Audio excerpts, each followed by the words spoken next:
Viewers, now let's shift our focus to Syria. Now, following the reports that the Russian agency media have in fact said that President Bashar Assad has reportedly fled to Moscow and the Russian authorities have granted him and his family asylum. This after a stunning rebel advance took over the capital of Damascus and ended the Assad family's 50-year rule. Russian agencies TASS and RIA have cited an unidentified Kremlin source on Assad and his family being reportedly given asylum in Moscow. Viewers, we're joined live by Abhishek Kapoor, the Senior Executive Editor at Republic Media Network. Abhishek, help us understand now that the Russian media reports suggest that Bashar and his family are reportedly granted asylum in Moscow. How's that likely to pan out in terms of the geopolitical point of view?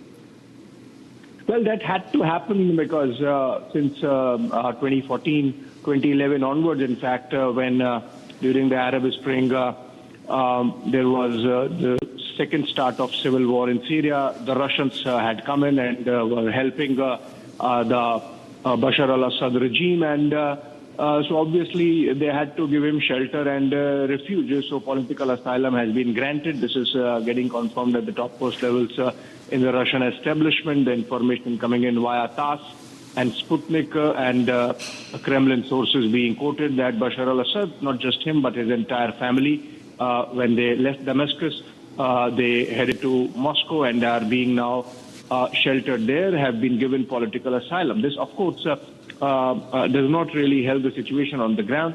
And we are already seeing perhaps a medium-term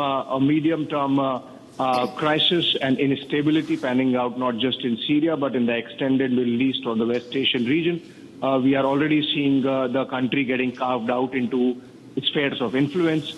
So from Idlib, the Al-Qaeda-inspired al-Julani is now effectively controlling Damascus and that swathe of territory. To the south-west, you have Israel already capturing the buffer zone, and they are very clear that in the interest of their own national security, they need to be there. Similarly, there are other pockets, including some of Islamic State and others, including, of course, the SDF, which is backed by Turkey. So, absolute chaos prevailing in Syria, and it seems like this situation is going to go on for a while. In fact, overnight we have seen the Americans carrying out airstrikes in some Islamic State pockets, and they have targeted their camps, etc. So.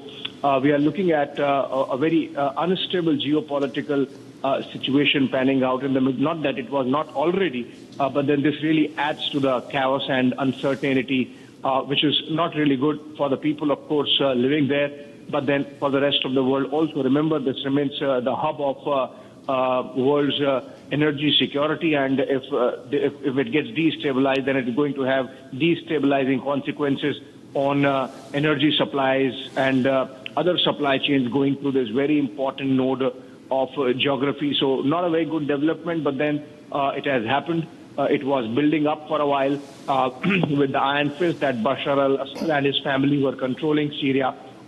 It had to give in at some stage. The Russians were sustaining it, of course, along with Iran and their allies there.